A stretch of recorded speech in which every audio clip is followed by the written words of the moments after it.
Good morning. Better? Okay.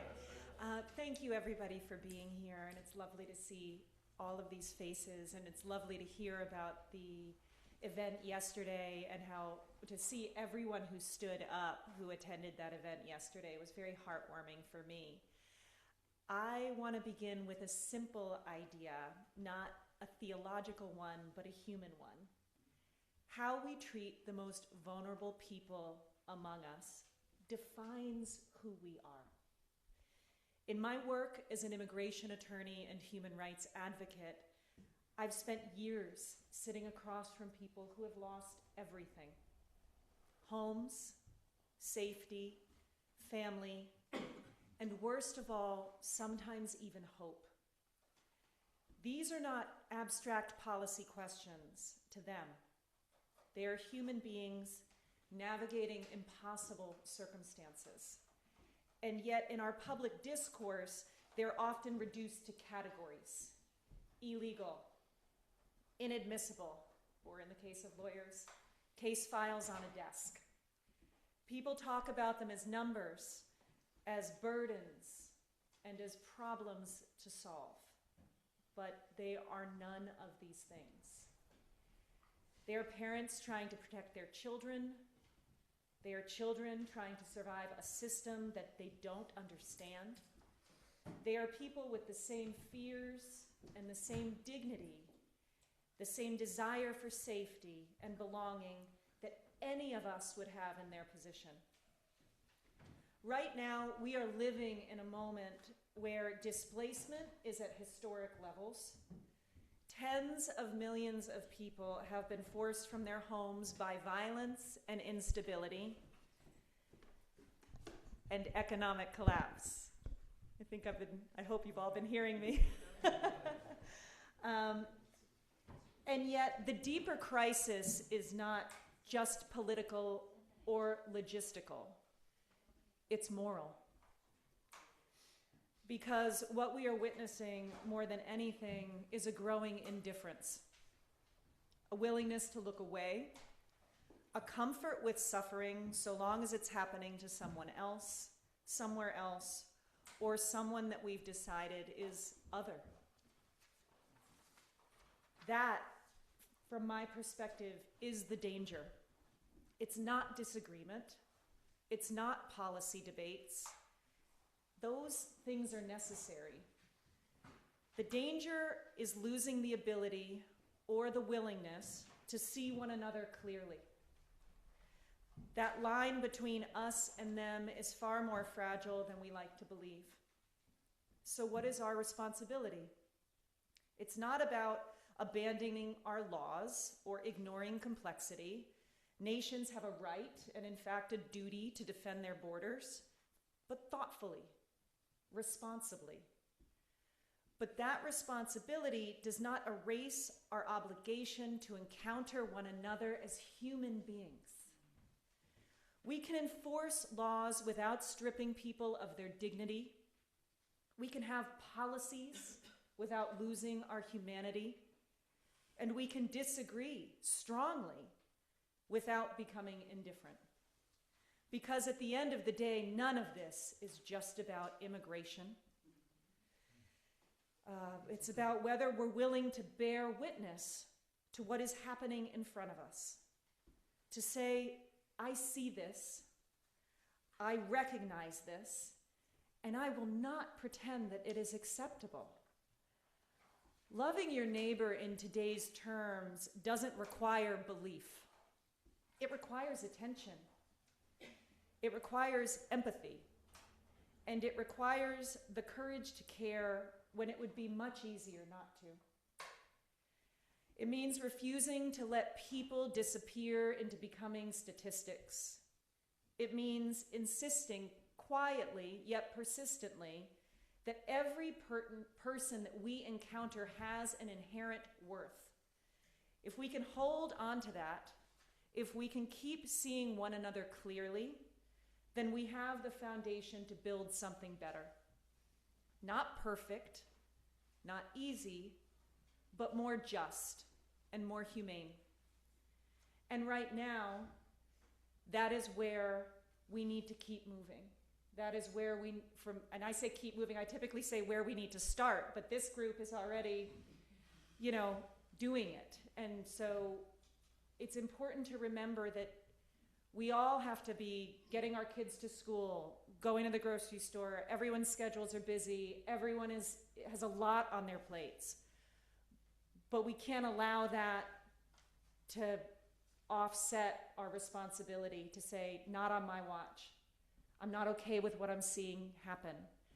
And clicking off the television is a luxury, right? So just to remember what's still going on and what's happening, and to just observe it, document it, use your voice to speak out about it, because we are the historians of what we're seeing happen every day. And I thank you guys very much for listening to me this morning. And I'm happy to answer any questions anyone has whenever you want to speak about it. Thank you.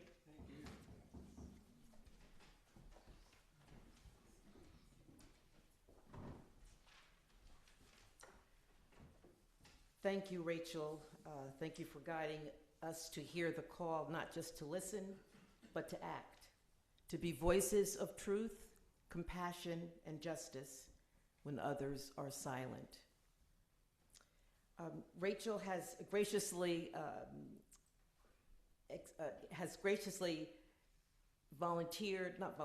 she will answer questions that we may have. We'll first have our postlude.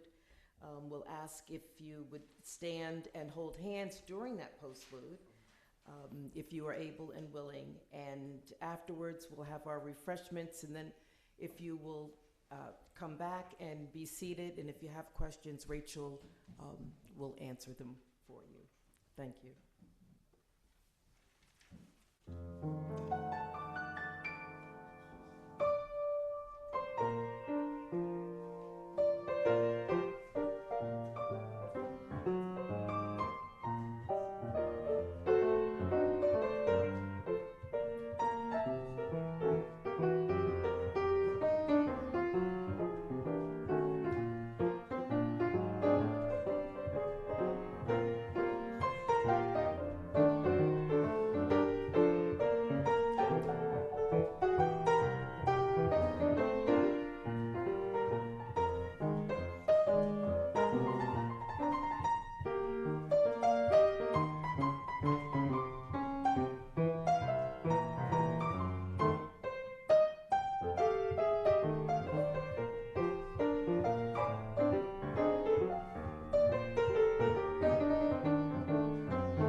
Stand and hold hands, and I don't know what I did with my glasses, but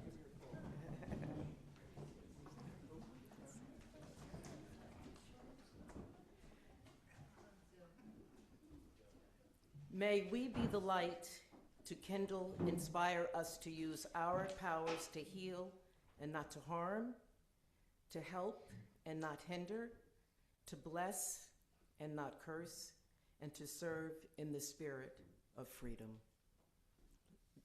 Thank you.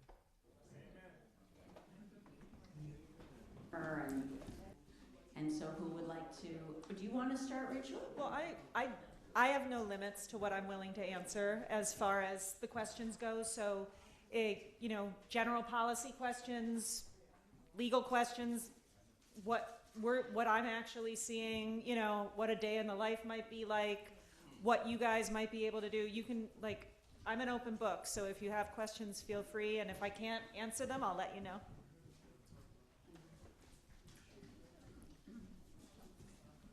Good morning, Rachel. Good morning. Can you just summarize real quickly what the trends and the patterns are around immigration on the island right now, so we have a context? So I can't speak specifically for the island because my work is nationwide and I work with people here, I work with people everywhere. And the trends are generally the same whether you're here or whether you're anywhere else. And the trend is dumpster fire is the best way that I can describe it. So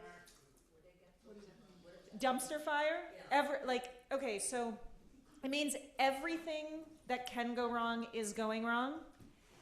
It means things that we never even imagined, and I've been practicing for 23 years. I specialize in this. It's all that I do.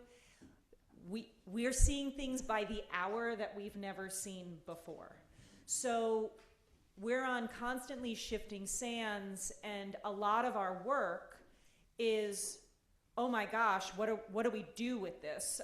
Because we've never experienced it before. So for instance, we're seeing people who are citizens getting locked up by ICE, and our advocacy is to try to get them out of custody.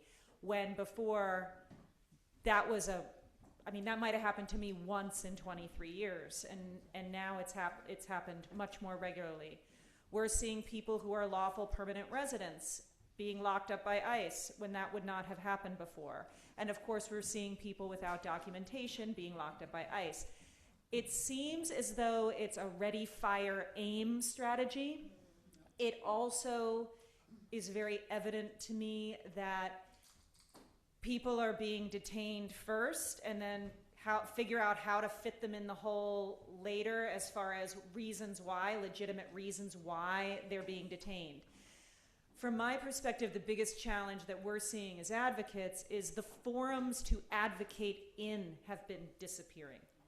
So for instance, immigration judges are not independent judiciary judges. They are employees of the Department of Justice. It is an administrative body.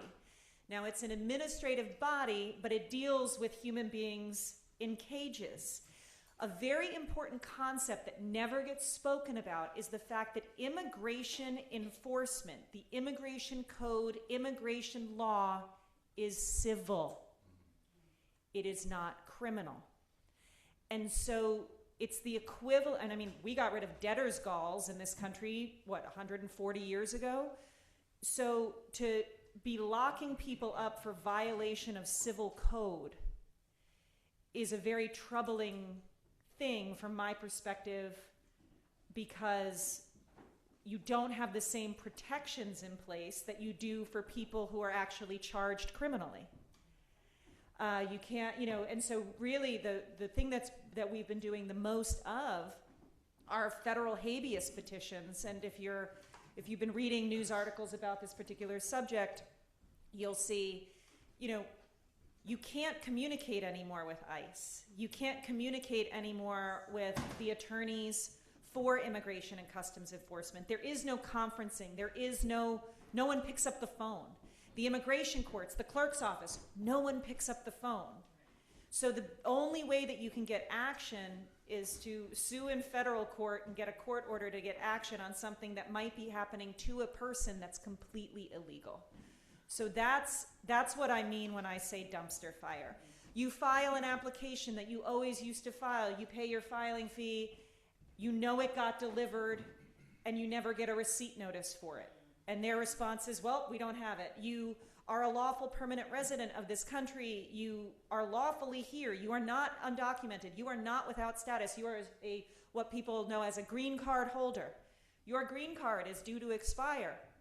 You apply to renew it, and they just simply don't adjudicate the application. You need to sue to get them to do it. And even though green cards are merely evidence of status, the same way my passport, if it expires, it doesn't make me less of an American, people are so confused over the issue that employers are terminating people. People are losing their job. So it's like, and there's a inside the system injection of illness into every procedure to make it fail. And that results in problems on every single level. So for instance, you used to be able to, if you were having an issue with your application, and I'm just talking basics. I'm talking filing, and so think of the Department of Homeland Security as an umbrella, and then under that umbrella, you have Customs and Border Patrol, you have ICE, Immigration and Customs Enforcement. So Customs and Border Patrol, they protect the borders, right? ICE is the police arm. You have the Executive Office for Immigration Review, which is the court. And then you have USCIS, which is like the RMV, the adjudicators of the straightforward applications. USCIS used to just work. It's the former Legacy Immigration and Naturalization Service, INS, but it got lumped in with Homeland Security, under the Homeland Security umbrella after September 11th. So you file an application, you're just looking for basic adjudication. You pay a filing fee. So government shutdown shouldn't affect any of this or anything, because people are actually paying for a service and paying thousands of dollars for a service and not getting those things adjudicated. Well, what we used to be able to do is go down to the JFK Federal Building in Boston, knock on a window like the RMV. It used to be like the RMV. Speak to a human being, say, hey, something's up with my application, it's stuck. Now, you have to call a 1-800 number. The person who answers the phone for the 1-800 number cannot give you any information, but they can put you on a list for a callback. And and the callback can happen within 30 days, but the only person they'll talk to is the attorney of record, not a staff member. So if my phone rings and I am not available to answer it, then I lose my place in line to discuss that matter, and there's no more any human beings to talk to. So really, it's Kafkaesque. Paying filing fees you used to just be able to do. Now the kiosks are broken, the websites are down, like really basic infrastructure issues so a lot of our time as lawyers, rather than actually arguing over the really significant legal issues in play, are spent trying to just get adjudication, administrative processing that used to just be automatic. And so that's really challenging. But then the way to address it is federal impact litigation. You have to sue, you get a big organization to get in there and sue and then get a settlement, and then maybe you get some traction. But then now we're fighting just to get them to do what the orders might say. So it is a very unusual forum to be an advocate right now, because I was discussing this with someone earlier, if you're an attorney like me, and the law is your Bible, and you advise people based on what the law is, and the adjudicator of the decision maker in that process has been instructed to no longer follow the law. How do you argue? What is the forum? And so what we're doing to evolve our practice is from day one, structuring even the simplest thing and arguing for an appellate level. You have to preserve all your issues. And so it's a different thinking. But that's what I mean when I say dumpster fire. A very long-winded answer to your question.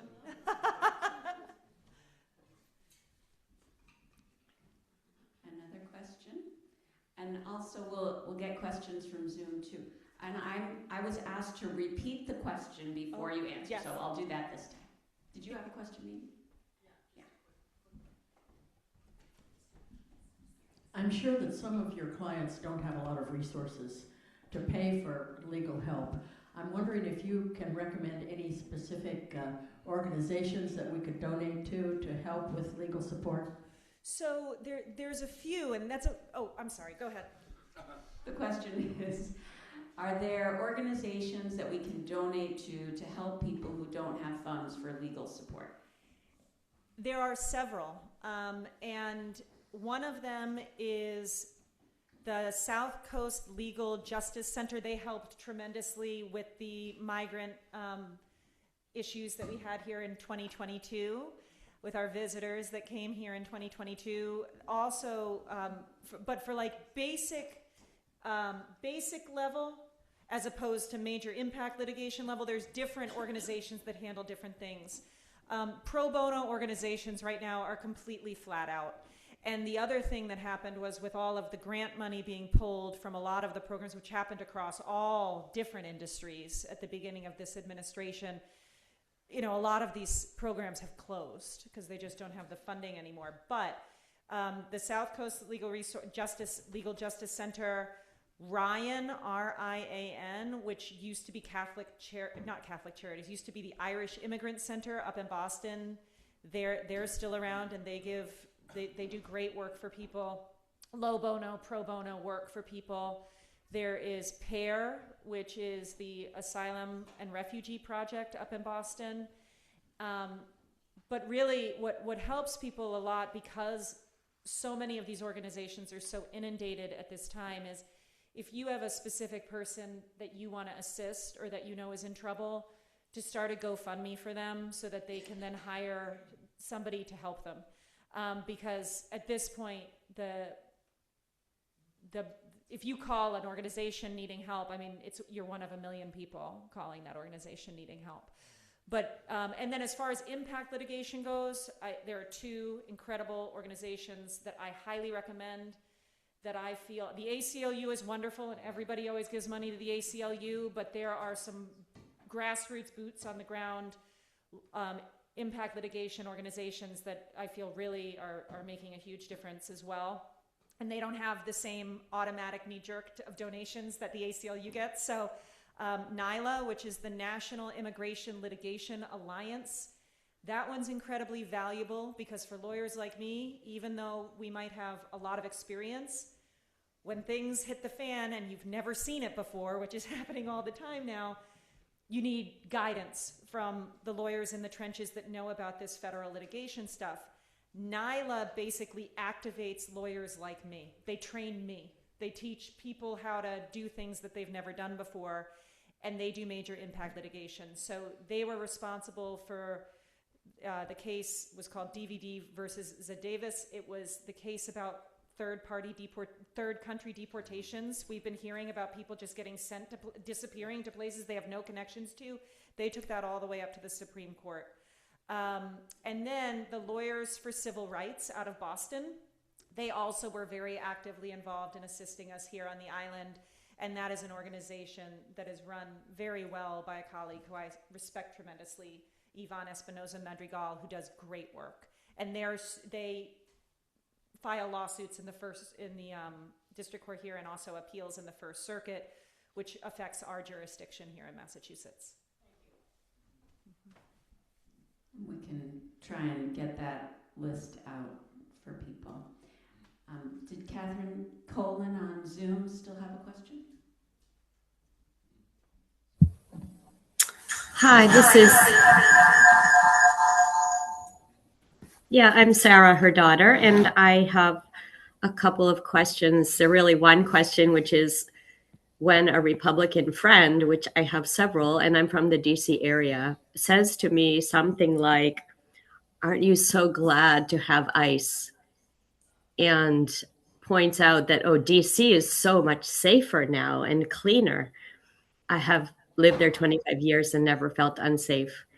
And another two common accusations that are thrown out are that, well, immigrants don't pay taxes, like illegals. It's always illegals. The illegals are not paying taxes. I said, you mean undocumented? Like, who do you mean?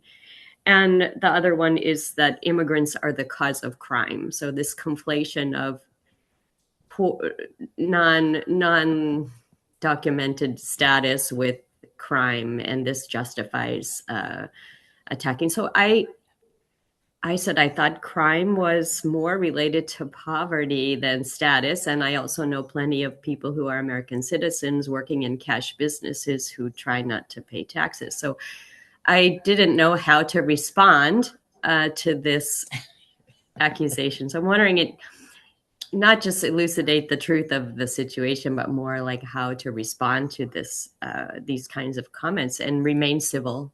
So we had to just stop the conversation and not go on. These are people who are well educated, Yale grads, like Stanford grad.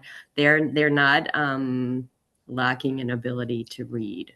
Like, Yeah, there's an incredible book out there. It's by an author named Adam Grant, and it's called Think Again. Has anyone in here read that book? It's all about how you can hear somebody with opposing views and hopefully open your mind in the way that you listen to them with those opposing views by validating those views by not necessarily agreeing with them, but at least admitting that you're hearing what the person is saying, right? Because right now, with everything, right, there's no middle ground anymore. It's like everybody's like this, and it's all or nothing, and if you don't agree with me, forget about it. And that's not how problems actually get solved. Typically, you get a couple people in a room, you sit down, you flesh it out. And what I find most of the time is when people are presenting opposing views, a lot of the time it's because, especially in our social media society, we exist in these bubbles where we're not even fed any of the other stuff. We're just fed what we want to hear, and it continues to feed us and feed us and feed us. And and it sees what you pay attention to. There's systems in place and algorithms in place for the various social media sites that you might get your information from, and it sees you pause for a second on one particular thing, so it's never going to feed you the other stuff, right? So that friend of yours who is saying this stuff, even though they're educated, they might be existing in a bubble of other educated people that just simply aren't familiar with the other side of things, not because they're not interested in learning it or hearing it, but simply because it's just never in their bailiwick, right? Like my mom, she streamlines Fox News, like in the vein, Fox News, right? It doesn't, now she knows, she, when everything was going down here on the island, it resulted in a huge influx of, I got death threats, I got phone calls, I got all kinds of craziness. And she was on the sites of the people that were very, very upset with me and had all these conspiracy theories that I was a Democratic plant and that I came out there and the speech that I gave was like that this was all manufactured and all this stuff. And she couldn't reconcile that she knew the truth. She knew what the truth was. I think a lot of people know what the truth actually is. And the people that are saying these things to you, I highly doubt they enjoy, they might like the fact that DC is safer, but they also might not like the fact that American citizens are getting murdered in the streets, or a 5-year-old in a blue bunny hat's getting taken into custody, right? A man with a toothache is dying in custody. We now have concentration camps in America. There have been 40 people who have died in ICE custody since January, when for the last 12 years, we didn't even have 8 or 9 people die, right? So I think the best way is to just, as opposed to just immediately, and it's really hard to do, okay? So I empathize with you and I hear you. But rather than just immediately shut down and say, oh God, whatever, this person doesn't know what they're talking about, you say, I think it's great that you feel DC is safer now because of ICE, but actually, it's not necessarily ICE that's making it safer, right? It's a whole host of factors that's making it safer. And as far as immigrants committing crime and those other statistics, the statistics actually bear out that immigrant communities are, and this is the part where I think the GOP is making such a huge mistake, because the immigrant community is religious, family oriented. They believe in law. They believe in structure. They are hardworking, you know, and so the problem, I think, is that I think there's an inherent racism in this country that just exists, and that if people are not white, and if they're any other color, there is a desire to have that other exist, and there are industries that feed off of it, and so, you know, I think but all of the statistics are out there that bear out that actually disagree with that person. So I think my best advice is, in these scenarios, because he's much smarter than me, read that book, Think Again, by Adam Grant. And it informs you on how to kind of handle a situation where you find yourself talking to somebody who you respect, and then also ultimately too, even though this won't necessarily solve the problem if everybody does it, but in certain instances, keep your boundaries in place, right? Like, you don't have to engage with somebody that makes you uncomfortable or who you can't stomach because of some of their beliefs, right? But what I'm finding is happening, and this is a blessing, and it's a good thing, and that's nice to see these days, is sadly the more tragic things are becoming, the more people are having a harder time shutting their eyes. You know, I'm now getting news articles sent to me by people who I know voted for Trump 3 times, saying, I'm not a real big fan of this. So the people out there that they need a soft place to land if they're gonna be convinced they might have been wrong, right? So that's how I feel about that. But it's a challenge, and it's hard, and it's very frustrating because, you know, it's like that blue dress, white dress thing that went around years ago, right? Some people looked at it, they saw a blue dress. Other people were like, what are you, crazy? It's white, you know, or whatever the colors were. But it's similar to that with these issues. Thank you. So following up on your dumpster fire talk. There's plenty to talk about. Well, but a lot of what you described, I don't think is well known about just the whole system not working, and it's obviously not working intentionally. Yes. So I have sort of 2-part question. How do we make that more known to people? Because I'm pretty knowledgeable. I read a lot of stuff. I know a lot of the detentions and illegal actions by ICE, but I don't know anything about what you described. And then, are any people working on that as a kind of systematic thing instead of case by case? And can we support that in some way? So the question is, how do we make the policies and the difficulties with the policies more known, and how do we assist in making that change? Is that right? It's a great question. I think it does get known with the impact litigation that happens. So for instance, there's impact litigation around the work authorizations and the delays in issuing those. We had to do that the first time, in Trump 1.0, we dealt with all this stuff then too. And so you know, lawsuits get filed and then orders come into place, and that's how we do it. But unfortunately, I don't know how to turn it on or turn it off. No, it's working. Just talk into it. Just bring it. Okay, they just said it sounded different. So, okay. But ultimately, I don't know the answer to that. I mean, you know, I'm like a one-arm paper hanger now, right? So it's like, you know, how much can you do? How much? And I think for me, the best thing that I can do is set client expectations and just advise them of all this craziness before I begin working with people, so that they don't think, oh, well, this lawyer's not doing what they're supposed to be, or whatever it might be, right? And set expectations. And then, you know, as far as just the system itself being broken, the reality is these things do get reported, but they're just, again, when you're existing in the bubbles you're existing in, they kind of get drowned out in all the other stuff. I mean, I'm so, I grabbed my phone because I just wanted to pull up. I journal a little bit just for my own mental health. And I'm just going to pull up what I was thinking the other day, which I got 2 messages from clients. One said, well, was just naturalized and got my certificate. Thanks so much for your help, Rachel. Okay, and that was a very long, I mean, we fought years for that case.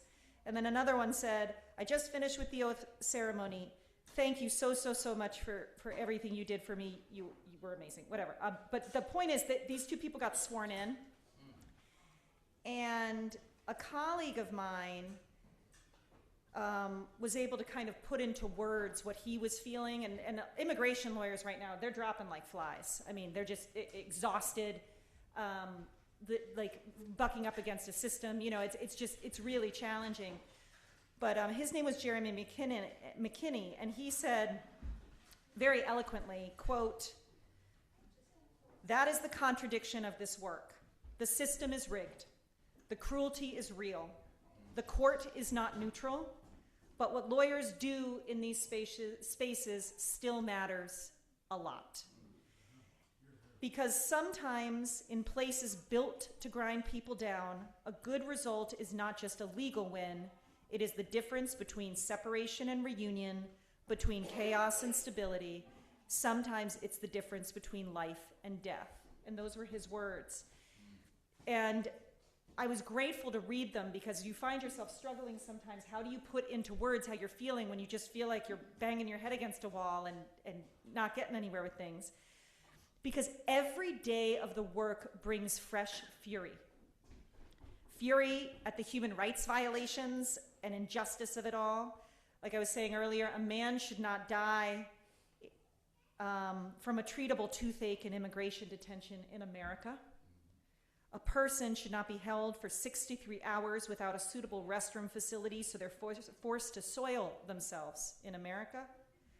And an innocent little boy in a blue bunny hat should not be taken into custody by armed, masked, unidentifiable men in America.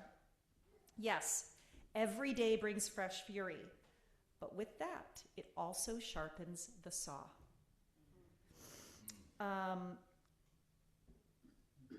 And where did I just lose myself? There is no better motivator for me than injustice, and I'll continue to fight in the spaces I can.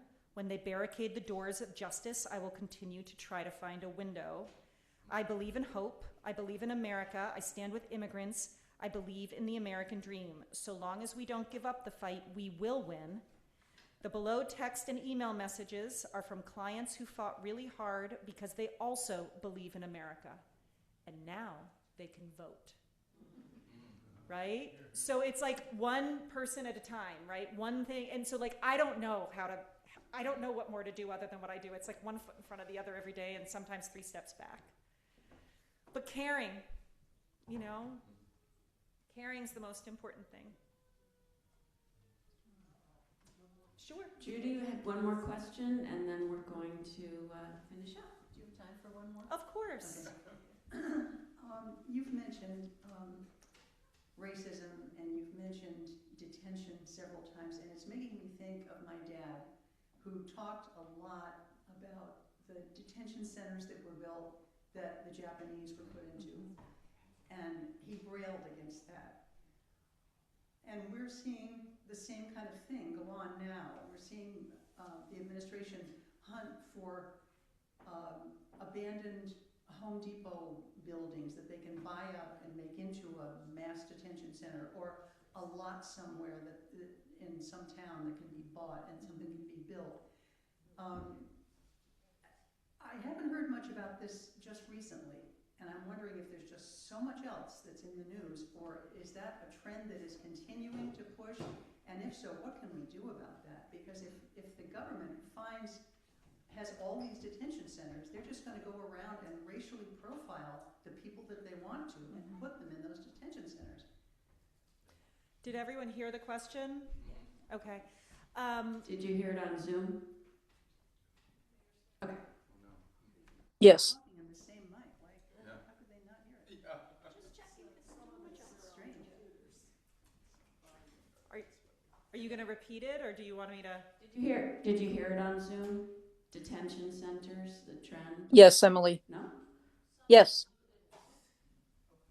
Some did, some didn't. So the question is, back when the Japanese and camps were set up in the United States, we've been creating big detention centers, and there's been a trend to buy out lots or old Home Depots and create more detention centers. And is that trend still going, and what's happening with that?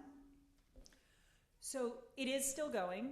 However, this is a huge place where community advocacy is making a very big difference. So for instance, you've probably seen on local news the desire to build a huge facility up in New Hampshire, and New Hampshire was very purple, right?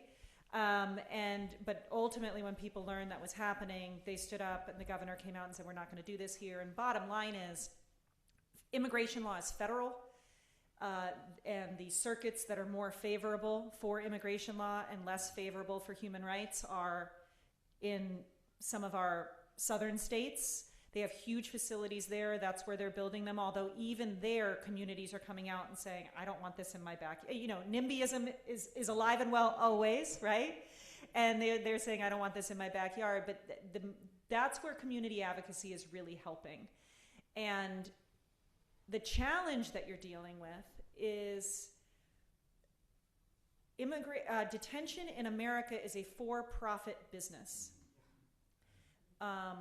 Geo Group is one, Core Civic is the other. Those are the two big ones. And they are friends with this administration. They are making a lot of money. It costs a lot of money to house people. Each body every day it winds up making, like, I used to know the number off the top of my head. I want to say it costs like $198 a day to detain somebody, and what it makes for the facility, and then the stock price goes up and all of that. So the human beings are the product. Right. And that's the challenge. One of the things that I've always pushed for is having detention facilities be funded by taxpayers as opposed to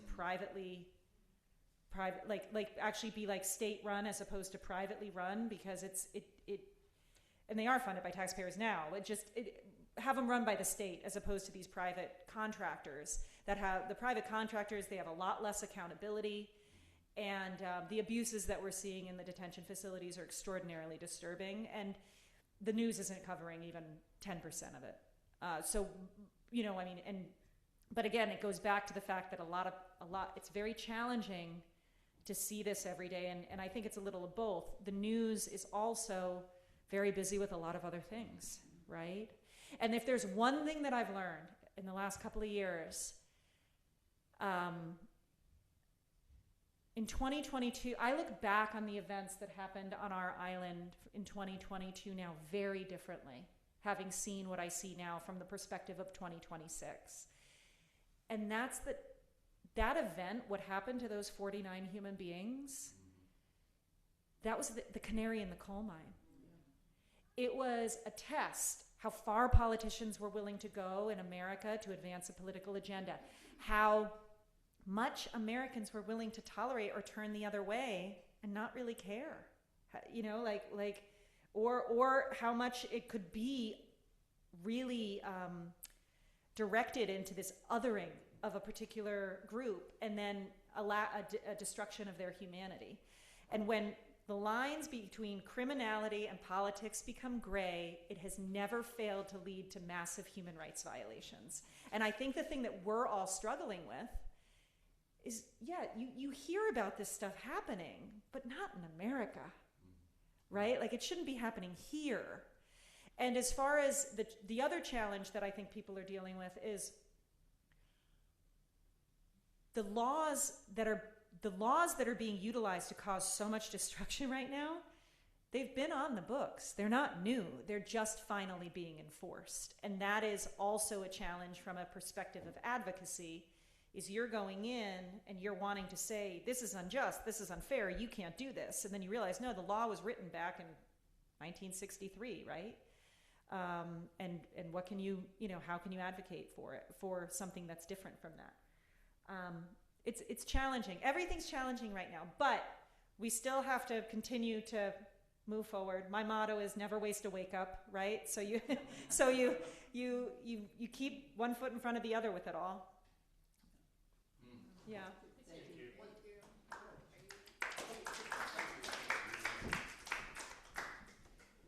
Let me say one thing about what we're doing here on the island. We're involved in the Fourth Amendment project, and it's about not having our neighbors be snatched and taken away. Bill Bridwell has been going to some training with Luce, and they're learning how to, if ICE comes to the island, there is immediate response now in place where people will go and videotape where they're supposed to go and videotape if somebody gets picked up. And we have on our office door a sign that says, "You can't enter there." Mm-hmm. This is a safe space for an immigrant to be. You can't enter. Now, that doesn't necessarily keep the ICE agents out, but we're giving that our best shot. But keep tuned in to this, because there'll be more coming to the congregation about this. So if you're interested in it, stay interested, because I think it's really important that we take care of our neighbors here. Yeah, no, that's great. Yeah. That's great. And also remember just a word of advice as well, and I think most people know this, but you can observe, you can record, you can bear witness, but you cannot interfere. And you want to avoid getting charged yourself, or maybe you don't. But it's so funny. I've had calls from people. They're like, "I want to cause a ruckus." I'm like, "Okay, well, call me if you get arrested, but otherwise, I'm not helping you do it." But it's something just to bear in mind. And obviously, remember that most of these people are not well trained. They are not trained in de-escalation or any of the things law enforcement officers are generally trained in. So just protect your own safety as well. All right.